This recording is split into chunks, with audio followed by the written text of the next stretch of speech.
What you see is not always what you get. Case in point, one man who went to a fast food restaurant and ordered a sandwich he says didn't turn out the way it was advertised. You're committing your uninterrupted attention to a quarter pound of fresh beef. Commercials like these are designed to sell you on the sizzle. Wendy's serves fresh, never frozen beef on every hamburger. After all, it's hard to resist the allure of a juicy burger or a sandwich stacked with roast beef. They got all these beautiful sandwiches, but drive up and get one and take it home and open it up and see if it looks anything like what they represent. Carl Calhoun ordered a roast beef sandwich at his local Arby's.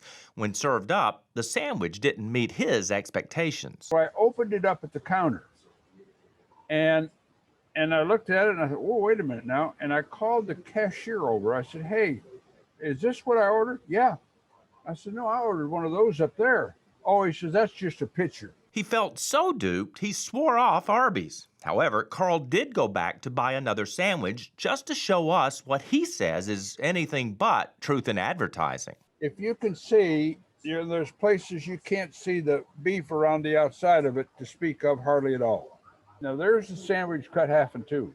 Now, there's a lot more beef in the middle than it shows on the outside, but that's not what it shows in the restaurant. It may sound like a silly gripe, but it's an example of why food almost never looks like the glossy pictures on the ads.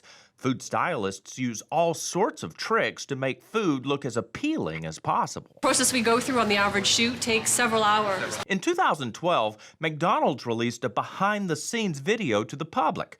Watch how carefully stylists assembled this quarter pounder. They even touched up the photos. Less amount of retouching that we do to something, the less perfect it looks, but actually it looks more appetizing and more convincing. But just enhancing some color, taking out some of the little accents that might happen in preparation, which obviously doesn't show the product in its best possible light. According to the Federal Trade Commission, truth in advertising laws do apply to food advertisements, but the FTC has not pursued action against anyone over a touched-up cheeseburger photo. Carl, we ran out to Arby's and we did a little experiment. Here's a classic Arby's roast beef sandwich. Right. So this one, the exterior might look a little heftier than yours, but at the end of the day, what you're saying is that Ray Charles could see that these don't match. Oh, I agree. I agree.